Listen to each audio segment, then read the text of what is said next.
The future of F1's most famous Grand Prix, the Monaco Grand Prix, seemed to be on the ropes. Given F1's expansion with Miami, Vegas and the finale in Abu Dhabi, it's no longer the sole glamour event on the calendar. There was real fear we wouldn't see it again next year, maybe ever again, but fortunately for all of us Monaco enjoyers, a deal extending the most famous F1 Grand Prix across 2023, 4 and 5 was announced just last month. Thing is, do I like Monaco? Yes. Is it perfect? Absolutely not. I hear the problems, I hear the issues, and if anything, I feel like as years have gone on, the voices of dissidents have gotten louder. Can we preserve what makes Monaco great, what makes Monaco special? Save the Grand Prix, bring it into the present day, make sure it doesn't become consigned to the history books when everyone eventually gets sick of it. Because there are problems, but I've got the answers. F1, ACM, if you're watching, I got you. So just to reaffirm my position, I love Monaco. I want it to be on the calendar. We've got 24 races. There is room for something like Monaco where Saturday is quality. The race typically doesn't have any wheel-to-wheel action, but strategy plays quite a big component in terms of when you choose to pit. And if you're Valtteri Bottas, you might have a pit stop that lasts about 14 years. Not to mention the history, the prestige, the drivers love it. The junior drivers coming up through the ranks. Look at Monaco. That is the centerpiece. But as much as we did get a 3-year extension, I don't think things are sustainable. I think there is a bit of a power struggle here between Formula One and the ACM, the Automobile Club de Monaco. There's a very unique relationship there, which we'll get onto. Do we know the precise details behind what was signed? No. Is it weird the fact that the Monaco extension was announced on the very same day, 20th of September, that the full 2023 calendar was announced? So it was basically just waiting on Monaco. That to me stinks of both compromise and desperation on both sides. So let's start with point one, which is Monaco. You just need to allow F1 to run the event. You might be watching and thinking, what the hell is Tommo talking about? Of course, F1 run the event.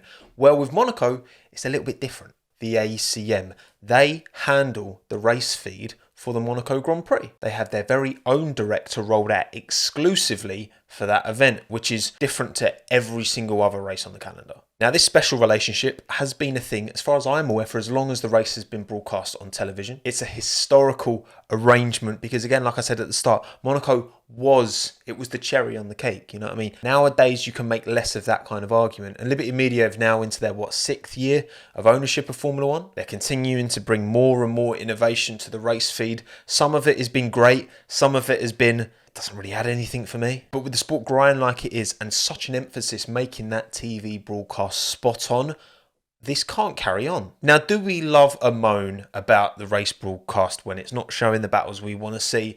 Of course, it's not perfect. It's far from it. But Monaco appears to be particularly bad when Vettel Gasly were battling up the hill. That cutaway, Lance Stroll came out. They decided a minor incident from him was more exciting, apparently. Weird angles, wrong graphics. It just seems consistently subpar to a race that isn't that exciting anyway. I'll be the first to admit that. When you've also got the TV directors not showing the few battles that we do have, it's bloody infuriating. I'm sure you feel the same. But this unique relationship doesn't just mean race direction. It also means sponsorship. So, for example, you might have noticed that every race we go to, there's Rolex sponsorship all over the place, right? At Monaco, as well as that Rolex sponsorship, you also get Tag Heuer sponsorship right at the start. You see the kind of crop for the start of the race and they make sure they get the Tag Heuer in at the top. This has nothing to do with F1. This is a privately arranged sponsorship deal between Monaco, the ACM, and Tag Heuer, which, I mean, I can't imagine Rolex are particularly happy about that. No one else is allowed to do that. I'm sure the operators of Miami or Abu Dhabi or Silverstone would love to arrange their own sponsorship. But again, it's like this special relationship, which I just don't see the point of it anymore because F1 doesn't need Monaco like it used to.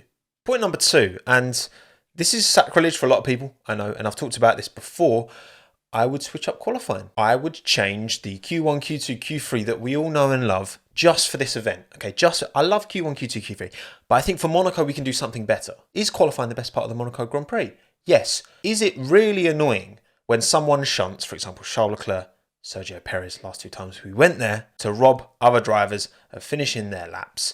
That is annoying. When no one shunts, it's amazing. But in Q3 at Monaco, when you're pushing, this track bites. So it's going to happen. However, I have a remedy. Now, if we look at Formula 2, they do things qualifying-wise a little bit different at Monaco to the norm. So usually, it's just one 30-minute session boom. Quickest time, slowest time, lovely jubbly, don't have to worry. However, in Monaco, because of the amount of cars, there's over 20, there's 22, can be up to 24, I think sometimes. They split the grid down the middle, half go out, do their times, another half go out, do their times. This reduces the likelihood of encountering traffic on your lap, and it also reduces the likelihood of someone shunting in front of you and it ruining everyone else's opportunity to set a lap time, right? I mean, it's not just an exclusive problem to Monaco either, but where it's a relatively short lap time, very tight and twisty, a lot of cars going very slow, it's easily done. We've seen it a lot. So my suggestion is this: take all 20 drivers, right, all teammates, split them up, and then just randomly assign them to 2 qualifying groups. So split qualifying. Give them 15 minutes maybe. I don't think you'd need more than that to set kind of 2 quick lap times around Monaco. And I suggest you run these 2 15-minute qualifying sessions where you usually have FP3 on a Saturday. They don't need 3 practice sessions around Monaco. FP1 and 2, jobs are good, and then from each group, the quickest 6 make a final 12. Kind of like you get at the Indy 500 where there's a final 12. I like that. The drivers who didn't make it into the top 12, they'll have their quickest times kind of compared, and then that will make P20 to P13.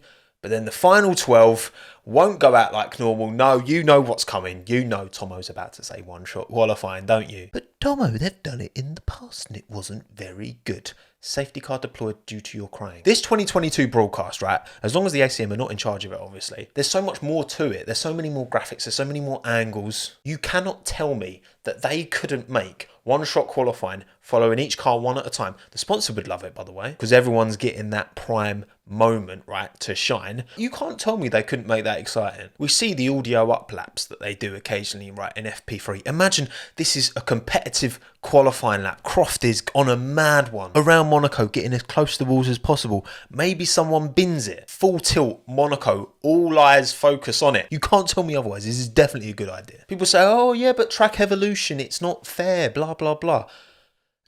Normal qualifying isn't fair. People crash. Traffic gets in the way. Teammates use slipstream. There is no solution where it is completely fair. This is not a video game. This is real life. But what I'm saying is, for Monaco, for this specific event, it would be so good. Send them out in reverse order. Start with the slowest of the top 12 who got through, right? If anything, that's just to encourage drivers to push harder in their groups so that you get a better position in terms of track evolution for the final 12. And might it rain?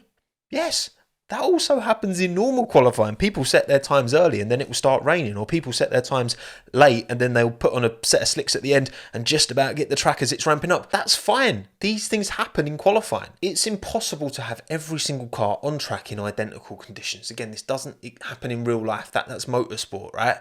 So let's just give it a go. Let's make Monaco qualifying even greater than it already is. Point number 3. And you might think, well, how are you going to do this? Driving around the streets of Monaco. Well, I think there is a solution. I think you could do something to change the track. Silverstone's changed many times over the years. It's still iconic.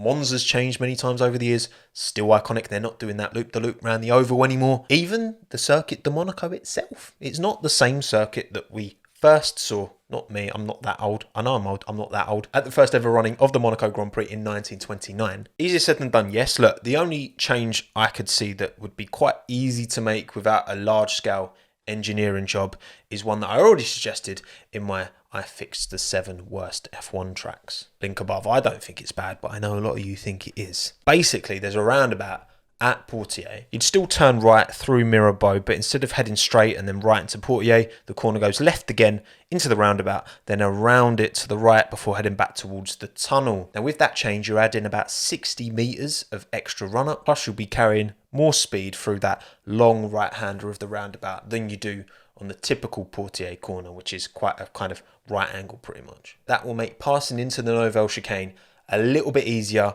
because you've got a little bit more of a run-up. As it stands, that chicane is the only real passing opportunity. We've had overtakes elsewhere, but that's the main one. We don't have DRS through the tunnel. We did initially when they brought DRS in 2011, but the drivers quickly expressed some safety concerns, which I get it. Not only are you going quicker, but you've got less downforce pushing you into the road. Sergio had a really nasty shunt back in his Sauber in 2012, which was kind of the antithesis for them to be like, you know what, let's just not open DRS through that tunnel. Do I think it's worth revisiting the possibility of having DRS there now? I don't know if the answer is to bring it back. Maybe it would be too sketchy still. But I have another solution that doesn't necessarily need DRS there. So I'm not massively attached to the idea of making DRS through the tunnel thing again. Because hear me out, right? The harbour at Monaco is as much human-made as it is forged from the mountains of nature, right? And when you look at this section of the track on Google Earth, you see that where the Nouvelle chicane is, it kind of sticks out, right? There's a sticky out bit and then it kind of comes back in. When the cars complete the chicane and head towards the back, they actually go down a road that's kind of parallel to the main road and a bit closer to the actual kind of water's edge. My suggestion is we just move the Nouvelle chicane back, shortening the distance between the exit of turn 11 and turn 12. Give the drivers more time to go through the tunnel, adjust to all of a sudden it being really bright, get up alongside, pick a reliable braking point and make a move. Now I'm suggesting we move it's about 80 to 100 meters, maybe further down, and combined with the roundabout change at the end, let's maybe just keep DRS off, keep that downforce on the cars, but in total you're giving a good 150 meters more room, more opportunity to get a tow and gather relative speed to make an overtake up the inside. The only caveat with this, which I understand and appreciate, is that because these cars are going a bit faster, there might need to be more done in terms of making it safe. Whether you can do enough to make that safe, I'm not sure. But in theory, this should work. Am I genius or am I missing something? Let me know in the comments below. And then last but by no means least, and this is so obvious to me, I don't see why this hasn't been done long before. And yes, it's another rule specific to Monaco. I haven't got a problem with that. We've got an overtaking zone. Now mandate a 2-stop minimum, please. Even Lewis has talked about this. F1 drivers have outwardly projected and said this. I don't understand why we can't just be like, oh, at Monaco you have to stop twice. Okay, cool. I don't understand why the people who run the sport don't say, okay, this race, let's not keep it as a 1-stop. It should be a minimum of 2 or 3 or whatever. So everyone is forced, like they say, to have to use 2 types of tyre. Pit stops are pretty much the only place we see any unpredictability at the Monaco Grand Prix. Ricciardo's cocked up pit stop in 2016, losing him the race. Bottas in 2021 with the longest pit stop of all time. Ferrari this year just going full spaghetti brain, chucking Charles on the double stack and losing him the race. Like, what was that? It was dramatic. It was the team cocking up. And that's part of F1. Monaco is a game of chess more than anything else. As long as the driver keeps it clean, it's up to the team to pit you at the right time. It's up to the pit stop crew to get the tyres done as quickly as possible, because Monaco, you lose out so much because you can't overtake. It makes that strategic, it makes that focus on the team a bigger component. It gives drivers a chance to do something even more different, because at the moment at Monaco you can't really afford to risk it because track position is everything. Part of the reason why rain and adverse weather makes the race more exciting at Monaco is because it is essentially doing that. It's making sure teams have to stop more than once. That's what happened this year. You didn't need to mandate it. Everyone was stopping more than once. So we're going to let F1 run the race. We're going to change qualifying to my genius new format. We're going to make some alterations to the track, and we're going to mandate a 2-stop. Kushti, let me know below how genius my idea is. If you hate it, then also let me know in the comments why you're wrong and I'm right. No, but seriously, what do you think? Do you think this actually has legs, or have I missed something big? Let me know. Let's make Monaco great again. My name's Tommo. Thanks again. Have a good one. Ta-da.